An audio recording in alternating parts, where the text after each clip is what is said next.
வணக்கங்களே, கடவுள் அருள் டிவி நேயர்களுக்கு லட்சுமிநாதன் அன்பு வணக்கங்கள். இப்போ நம்ம பார்க்க போகிறது வார ராசி பலன் 6ஆம் தேதியிலேருந்து 12ஆம் தேதி வரை எப்படி இருக்க போதும் பார்க்க போகிறோம். ஸோ எப்போதுமே சொல்கிறதாங்க, லக்னத்தை பாருங்கள். ராசிக்கு பார்க்குறது லக்னத்தை பாருங்கள் ரொம்ப பர்ஃபெக்டாக இருக்கும். உதாரணமாக ஒரு மகர லக்னம் விருச்சிக ராசினா நீங்கள் விருச்சிக ராசிக்கான பலன்களை பார்க்குறது மகர ராசிக்கான பலன்களை பார்க்க ரொம்ப பர்ஃபெக்டாக இருக்கும். முதல்ல வரது பொது பலன்கள், அதுக்கப்புறம் தசாபுக்தி பலன்கள். உங்கள் ஜனகால ஜாதகத்தில் என்ன தசாபுக்தி அந்தரங்களோ அதை நோட் பண்ணி வச்சு அதை மிங்கிள் பண்ணி பாருங்கள், ரொம்ப பர்ஃபெக்டாக இருக்கும். வீடியோட எண்டில் டிப் ஆஃப் த வீக் இருக்கு, மறக்காம பாருங்க. சிம்மராசிக்கு பார்த்தீங்கன்னா உங்களுக்கு ராசி அதிபதி சூரியன் 11 இருக்கும். பெரிய வெற்றிகள் பெரிய லாபங்கள் வருவதற்கான வாய்ப்புகள் நல்லா இருக்கு. வெளிநாடு பிரயாணங்கள் அந்நியர்களாக நல்ல லாபங்கள் வருவதற்கான வாய்ப்புகள் ரொம்ப சூப்பராக இருக்குங்க. 2 அதிபதியான புதன் வக்கரமாக இருக்கும். பெரிய லாபங்கள் பெரிய விஷயங்கள்லாம் நடக்கிறதா இருந்தாலும் கொஞ்சம் டிலேடாக நடக்கிற மாதிரி ஃபீலிங் கண்டிப்பாக ஏற்படுத்தும். உங்களுக்கு 3ஆம் அதிபதி, ஸோ 3 மற்றும் 10ஆம் அதிபதியான சுக்கிரன் உங்களுக்கு ராசியிலே இருக்கும், அதுவும் கேதுவோட இருக்கும். தொழில் ரீதியான விஷயங்கள் கொஞ்சம் கடன் வாங்குற சூழ்நிலையை ஏற்படுத்தும். சகோதரர் சம்பந்தமான விஷயங்கள், டாக்குமெண்டேஷன் சம்பந்தமான விஷயங்கள் கொஞ்சம் இழுபறிகள், கொஞ்சம் மன வருத்தங்கள் வர்றதுக்கான வாய்ப்பு ரொம்ப கவனமாக இருக்கணும். பக்கத்து வீட்டுக்காரர்கள் நம்ம மேலே ஏதாச்சும் ஒரு டென்ஷனோ ஸ்ட்ரெஸ்ஸோ ஏற்படுத்துறதுக்கான வாய்ப்புகள் கொஞ்சம் கவனமாக இருக்கணும். அதுக்கப்புறம் உங்களுடைய 4 மற்றும் 10ஆம் அதிபதியான 4 மற்றும் 9ஆம் அதிபதியான செவ்வாய் இப்போ 10ல் இருக்கும்போது தந்தை சார்ந்த விஷயங்கள் வெளிநாட்டில் இருக்கணும், நல்ல வருமானங்கள் நல்ல ஏற்றங்கள் இருக்கும். சொத்துக்கள் சம்பந்தமான விஷயங்கள்லாம் நல்ல ஒரு ஏற்றங்கள், புதிய சொத்துக்கள் புதிய வண்டி வாங்குகிற யோகங்களையும் சூப்பராக இருக்குங்க. ஸோ எல்லாமே நல்லா இருக்குது. ஸோ அதுக்கப்புறம் உங்களுக்கு 5 மற்றும் 8ஆம் அதிபதியான குரு இப்போ 12ல் இருக்கும்போது குழந்தைகளாக கொஞ்சம் செலவுகள் அதிகமாக இருக்கும், கொஞ்சம் ஸ்ட்ரெஸ்ஸஸ் டென்ஷன்ஸ் வர்றதுக்கான வாய்ப்புகள் கொஞ்சம் கவனமாக பார்த்துக்கிறது ரொம்ப ரொம்ப நல்லது. அதுக்கப்புறம் பார்க்கும்போது உங்களுடைய 6 மற்றும் 7ஆம் அதிபதியான சனி 8ல் இருக்கிறது பார்த்திங்கன்னா கொஞ்சம் கவனம் தேவை. வேலையில் ரொம்ப கவனமாக இருக்கணும். வேலை சம்பந்தமான விஷயம் அலைச்சல்னால் ஒரு ஸ்ட்ரெஸ்ஸோ டென்ஷன்ஸோ நம்ம வேலை முடியாமல் கொஞ்சம் இழுபறியாக போகிறதுக்கான வாய்ப்புகளும் கொஞ்சம் கவனமாக பார்த்துக்கணும். சிம்ம ராசிகள் உங்களுடைய புதன் தசாபுத்தி வந்துடும். புதன் பார்த்தீங்கன்னா ஒரு 2 அதிபதி உங்களுக்கு வக்கரமாக 12ல் இருக்கும்போது வேலைகள் வேகமாக நடந்தாலும் அதுக்கான பலன்கள் கொஞ்சம் ஸ்லோவாக நடக்கிற மாதிரி ஃபீலிங் கண்டிப்பாக ஏற்படுத்துங்க. சிம்ம லக்னமாக அது கேது தேசம், கேது ராசியிலே இருக்கும்பொழுது என்ன மாதிரி விஷயங்களை பண்ணுவார் அப்படின்போது கொஞ்சம் நமக்கு தனிமையை தேடி போவோம், என்ன பண்ணுறது ஏது பண்ண தெரியாமல் முழிப்போம். அம்மா சார்ந்த விஷயங்கள், நிலபுலன்கள், வண்டி சம்பந்தமான விஷயம் ஒரு ஸ்ட்ரெஸ்ஸோ டென்ஷன்ஸோ வரதுக்கான ரொம்ப கவனமாக இருக்கட்டும். சில நேரம் வண்டி வாங்கணும் அப்படிங்கிறதுக்காக சில பேர் கடன் வாங்குற சூழ்நிலையும் ஏற்படுத்தலாம். சிம்ம லக்னமாக சுக்கிர தேசம், சுக்கிரன் பார்த்தீங்கன்னா உங்களுக்கு 3 மற்றும் 10ஆம் அதிபதியான சுக்கிரன் உங்களுக்கு ராசியிலே இருக்கும்போது கொஞ்சம் நமக்கு ஒரு டென்ஷன் ஸ்ட்ரெஸ்ஸஸ் அக்ரிமெண்ட் டாக்குமெண்டேஷன் சம்மந்தமான விஷயங்களும் கொஞ்சம் கேர்ஃபுல்லாக நடந்துக்கிறது ரொம்ப ரொம்ப நல்லதுங்க. மற்றபடி என்னை பொறுத்தவரை நல்ல ஒரு பிரார்த்தனை. கண்டிப்பாக நம்ம அடுத்த லெவல் போகிறதுக்கான வாய்ப்பு ரொம்ப சிறப்பாகிறது. Tip of the week. So tip of the வீக்கில் பார்த்தீங்கன்னா இப்போ நம்ம பார்க்க போகிறது சங்கராந்தி புண்ணிய காலம்.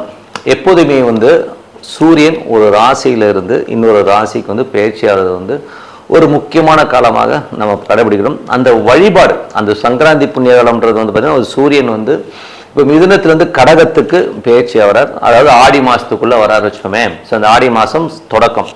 ஸோ அந்த காலகட்டத்தில் நம்ம என்ன மாதிரி வழிபாடு பண்ணணும், அதுக்கான பலன்கள் என்ன அப்படிங்கிறத தான் சொல்ல வரும். ஏன்னா இதுக்கு முன்னாடி பார்த்திங்கன்னா இதுக்கு முன்னாடி போனது பார்த்திங்கன்னா ஷடசித்தி புண்ணிய காலங்கிறது போன மாதம் வழிபாடு பற்றி சொல்லியிருந்தோம். இந்த வாட்டி பார்த்தீங்கன்னா சங்கராந்தி புண்ணிய காலம்.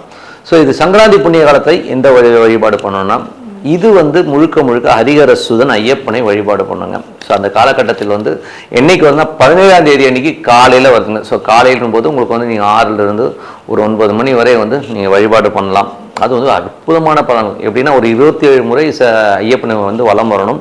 இது என்ன மாதிரி தோஷங்களை கொடுக்கும். ஸோ யார் ஐயப்பன் அப்படின்னு சொல்ல போனீங்கன்னா குலதெய்வத்துக்குலாம் ஹெட் குவார்ட்டர். நிறைய பேருக்கு குலதெய்வம் எனக்கு தெரியாது. அதே மாதிரி குலதெய்வத்தில் நிறைய கன்ஃபியூஷன்ஸ் இருக்குது. எங்கள் அப்பா வழி குலதெய்வம் கும்பிடணுமா, அம்மா வழி குலதெய்வம் பண்ணணுமா, என்ன ஏதுன்னு தெரியல, இஷ்டதெய்வம் கும்பிடணுமா, நிறைய கன்ஃபியூஷன்ஸ் வரும். இது எல்லா குலதெய்வத்துக்கும் ஹெட் குவார்ட்டர் யாருன்னா ஹரிஹர சுதன் ஐயப்பன் தான். ஸோ அதனால் மனதார அந்த ஐயப்பனை நினச்சி வழிபாடு பண்ணுங்கள். காலையில் எழுந்து அழகாக குளித்து ஒரு 27 முறை ஹரிஹர சுதன் ஐயப்பனை சுற்றி வாங்க. 27 முறை அந்த வழிபாடு பண்ணி பாருங்கள். உங்கள் குல தெய்வத்தின் தோஷங்கள், ஏன்னா குலதெய்வத்தை கும்பிடாமல் விட்ட தோஷம், குலதெய்வமே எங்கே இருக்குன்னு தெரியாதுன்றவங்களுக்குலாம் ரொம்ப அற்புதமான பரிகாரம். ஏன்னா உங்களுக்கு குலதெய்வம் தெரிஞ்சால் கூட வீட்டில் காலையில் எழுந்து குளிச்சுட்டு நீங்கள் விளக்கேற்றிட்டு ஒரு டம்ளரில் பால் பழம் குங்குமப்பூ போட்டுட்டு உங்கள் குலதெய்வம் 2 வழி குலதெய்வம், அப்பா வழி குலதெய்வம், அம்மா வழி குலதெய்வம், புருஷன் வழி குலதெய்வம் எல்லாத்தையும் வேண்டிக்கிட்டு இங்கே நீங்கள் ஐயப்பனையும் 27 முறை சுற்றும் போது அற்புதமான பலன்கள். குலதெய்வம்ன்றது வந்து என்ன தெரியுங்களா, குலதெய்வ சாபம்லாம் கேள்விப்பட்டிருப்பீங்க. எவனாச்சும் உங்கள் தாத்தா முப்பாட்டம் வந்து எரிச்சு போச்சு விட்டு போயிருப்பாங்க. ஸோ அந்த தோஷமெல்லாம் வரும். ஸோ அந்த தோஷம்லாம் நீங்கணும்னா இந்த குலதெய்வ வழிபாடு, நம்மளை வந்து காக்கக்கூடிய தெய்வம் காக்காமல் போயிடும். இவன் குலதெய்வம் தோஷத்தை பண்ணி விட்டு போயிடுவான். ஏதாச்சும் அசம்பாவிதங்கள் குலதெய்வத்து சார்பாக நடந்திருக்கும். குலதெய்வ கோயிலே இல்லாமல் போயிருக்கும் சில பேருக்கு.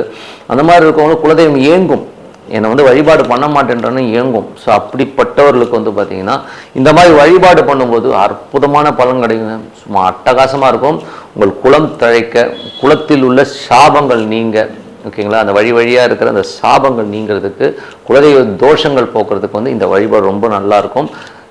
சங்கராந்தி புண்ணிய காலம் மிஸ் பண்ணவே பண்ணாதீங்க. இப்போவும் சொல்கிறேன், 17ஆம் தேதி அன்னைக்கு காலையில் 6 மணிலேருந்து 10 மணிக்குள்ளே நீங்கள் 27 முறை சுற்றுங்க. அற்புதமான பலங்கள்லாம் கிடைக்கும் சொல்லிட்டு உங்களுக்கு விடைபெறுவது உங்கள் லட்சுமி. நான் நன்றி, வணக்கம். கடவுள் அருள் டிவியை பார்த்தமைக்க நன்றிகள். மேலும் இது போன்ற தகவல்களை தெரிந்து கொள்ள கடவுள் அருள் டிவியை சப்ஸ்கிரைப் செய்யுங்கள். மறக்காமல் பெல் ஐக்கானை கிளிக் செய்யுங்கள்.